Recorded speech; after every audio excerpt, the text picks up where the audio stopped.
How you doing? My name is Major Slack, and thanks for joining me again. Let's walk through some more Borderlands. And Borderlands, what is Borderlands? It was marketed in 2009 as the industry's first role-playing shooter. Basically, it's first-person shooter with role-playing game elements in it. Basically, the first-person shooter with an XP leveling system and a level up system. Here's the skills menu, okay, and every time you kill an enemy, you get XP. You get a certain amount of XP, you level up, and you get skill points to spend your skill points on throughout the skill tree, okay? And there's several skill trees. I'm playing as Mordecai the Hunter. He specializes as a sniper, and this is the sniper skill tree. And he also has a special pet called Bloodwing, and that's his action skill. Every character has an action skill, okay? And the Hunter's action skill is Bloodwing. It's like this hawk that goes out and attacks the enemies for you. And you can improve him by putting skill points into the Bloodwing tree or the Rogue tree, alright? And then there's the Gunslinger tree that focuses on pistols. Alright? Now, playing through the game once will not give you enough skill points to max out everything. Alright? You probably get about maybe two of these you might be able to max out. But not all three, okay? So you have to make some choices. You have to, build your character according to, your particular playstyle, right? And let's just go through the rest of the menu here. Here are weapon proficiencies. The more you use a weapon, the more proficient you get at, and you get small bonuses as, these proficiency bars fill up, okay? So just imagine, here we go. I've been using a lot of the sniper rifle from the beginning, so this bar is starting to fill up. When that fills up, you get rank 1, rank 2, rank 3, etc. And as your ranks go up, you become more proficient, meaning that you do a little bit of extra damage and you enjoy a little bit of extra accuracy, if I'm not mistaken. Alright, you just get better at that weapon, but it's not really something that, it's something that you see way down deep into the game. You start to see your weapon proficiencies really having an impact, okay? Here's our backpack. This is where, you keep all your stuff, your weapons, and spare stuff. This is the equipped weapons. Now we can equip 2 weapons. These 2 slots will unlock later on so that we can equip 4 weapons. Here's where you equip your shield. Here's where you equip a special mod that will make your grenades behave differently, and here's where you equip another mod called the class mod, which will give you special skills according to which character you're using. Alright, we'll get into all that later on. Hovering over each weapon will give you what's known as the weapon card, and it gives you all the stats on each weapon, and this is very important, okay? You got damage, accuracy, and fire rate, etc. And you can compare one weapon to the other by just going like that, and then moving it down to another weapon. And as you can see, let's go to this one here, okay?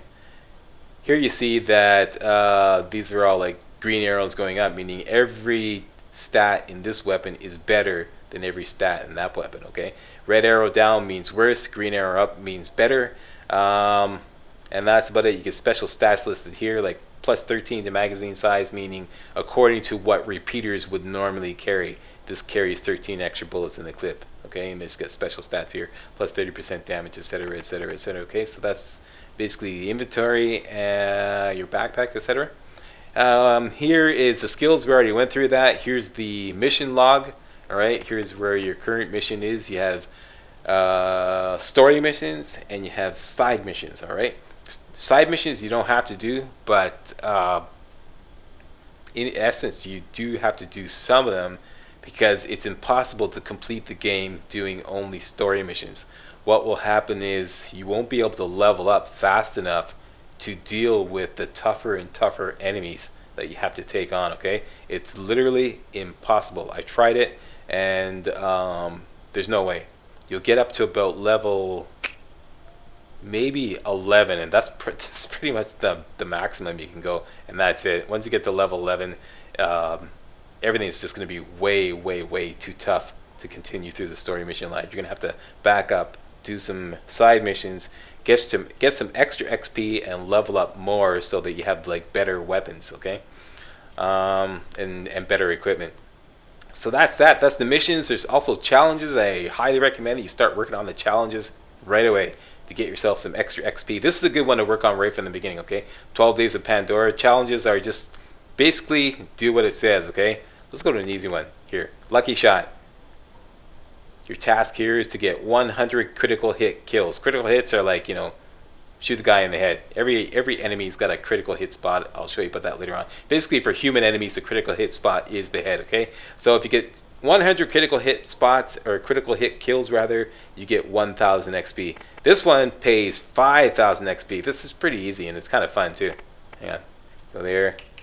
And basically you just have to get a number of kills with like a whole bunch of different weapons, okay? So 12 assault rifle kills, 11 pistol kills, 10 shotgun kills, etc, etc, etc. Okay, so I'm going to start working on that one right away, and I'm also going to start working on Lucky Shot right away. And there's another one down here that's pretty easy to work on in the beginning. It's got to do with looting.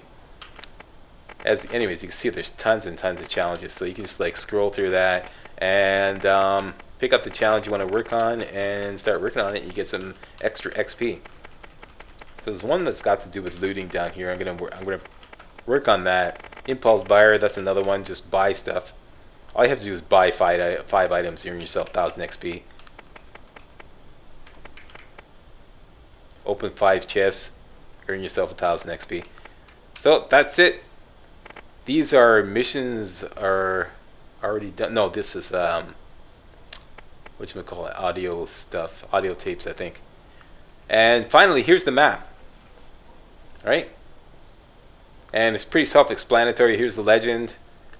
This flashing diamond thing is your next objective. Your objective is selected according to your missions. You can like highlight certain missions. When I have more missions, I'll show you. But right now, this mission is selected, so that shows where we have to go in order to do that. And our mission is to obtain a power coupling, repair the med vendor, and buy a shield. So let's go do that. And while I'm doing that, I'm going to be working on the 12 Days of Pandora. And the first thing up the bat in that is get some pistol kills. See, I've got 8 pistol kills so far. I need 3 more to complete that part. And then I'm going to move on to shotgun kills, and then I'm going to move on to melee kills. All right, to get all that, good. Because there's going to be a pop quiz tomorrow. Okay, so we're going this way. The power coupling is right over there. But there's a matter of a few skags to shoot down.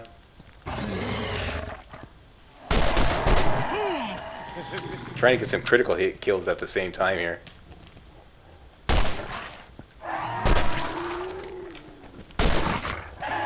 Skags like are easy to sucker into critical hit kills. All you have to just shoot them once and do some weak damage, and they always stop and get upset, open their mouths, and then you shoot them in the mouth, and that's where you get your critical hit kill.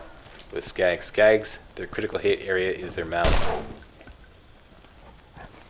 Just shoot them a little bit to piss them off, and usually... Actually, if I recall correctly, I think the criteria is to shoot them in the head once, and that'll get them to open their mouths, alright? Got all our pistol kills. Let's start working on shotgun kills. I do believe I have me a scattergun. So, scattergun, you're up to bat. Let's grab the power coupling. That's for the mission at hand. Scout around for some loot. In the beginning, loot everywhere, because once again, you can complete one of those challenges. Really easy challenge, just loot so many chests or skag piles or something like that. It's somewhere in the challenge list. And you get yourself another easy 1,000 XP. Borderlands right now, I just looked it up. It's on sale at Steam for $19.99. And don't worry, I don't work for Steam. I don't get anything for saying that. Just telling you, in case you're interested in buying it. That's for the PC version. I don't know how. Somebody else will have to post a comment how to get hold of a copy for the Xbox or PlayStation.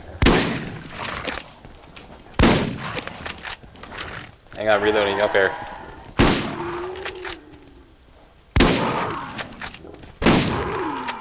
So there's maybe half a dozen shotgun kills right there. Let's check it out. Need 4 more. Get that on the way back. Let's go turn in this mission. Or rather, complete it first of all. We got the power coupling. All you have to do is bring it back. Looten it up here, boss. Bring it here. Slam that sucker in there. And the med vendor has been repaired, and we get to access our first vending machine. You got what you need, now scram. Hang on, hang on. Not finished with you, Zed. Now we have to buy a shield. Note that in the bottom left corner there's my health bar, but you can also have a shield bar. I might not That's what have we're gonna a do. med school degree, but when you get shot, you'll be happy I'm here. Yeah. Let's see what the... Okay, first a little tour of like vending machines. There's always like the regular stuff that they have on sale here, or the item of the day, which can be pretty good. And shields, they're basically, it's all about capacity, how big they are, how much like damage they can soak up, and how fast they can recharge once they've been depleted of their damage soaking ability, if you will. All right, so this one's not bad, but you know, it's really expensive, and all we have to do is buy any shield in order to complete this mission. So I'm just going to stick with the standard $245 shields. Get one of those, complete the mission. And do I have anything to sell? You can also sell any item to any... And buy first aid kits to use on the field. Yeah. Thank you very much, Seth. Yeah, sorry about that. Interrupting. Yeah, you can sell any weapon to, or any item to any vending machine. Right, so here's some items I'm thinking of selling. Let's just take a look at here. Do a little bit of business here. I don't have much business. Later on, okay, let me explain, okay. Later on, as we push deeper in the game, I'm going to be coming back to home base, wherever that may be, with a ton of weapons. And what I'll do is when I'm out in the field, I'll just grab everything without even looking at it. Basically, I may stop to look at a few things here and there, you know. But for the most part, I'm just going to grab everything, bring it back, and keep the action going. And then I'll kind of separate it, like the business part, okay, where I buy and sell weapons, into separate videos. So those of you who don't want to watch me doing business, okay, can just skip over and just like watch all the action videos, okay. But then I know there's a lot of you out there who are big fans of my business videos, okay. So that's why I'm going to do this walkthrough. Same thing as before. I'm going to try to separate as much of the business into separate videos, and it will be in the title, business video, okay. I always put like some kind of like, you know, business will be in the title of the video, all right, for future reference. All right, so now we're just going to do a little bit of business. It's just going to take me a minute or two. Do I want this? Level 4. That's not bad. I might keep this. Doesn't have a zoom. This is my favorite so far because it's got a zoom. Another thing too I want to talk about just quickly here is my so-called slack rating. This is something I used in my original walkthrough. What I did was I would multiply the damage times the fire rate, okay? It's not enough to just simply compare damage numbers, okay? The damage stat only tells you how much damage each bullet does. But if a weapon has a really high fire rate, it might actually be better than another weapon that has a higher damage stat. So, to figure out to get a better idea of how good a weapon is, I invented what I call the slack rating, where I multiply the damage times the fire rate, and that number is what I use to compare one weapon to another, okay? And some of you argue that I should also like multiply in accuracy, but I don't want to get like too, I don't be like, splitting hairs on the whole thing, so I just kind of leave that out to simplify it. You're right, I should be factoring in accuracy, but I leave it out because it just gets too, splitting hairs over, you know what I mean?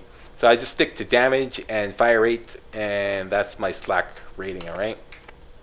BL Swatter has a slack rating of approximately 36. Last Repeater has a slack rating, as pull out the old calculator here, 17 times 4.7 equals 79. That's a much better slack rating, actually, than the BL Swatter. So actually, I should actually keep this because I'm about to level up to level 4.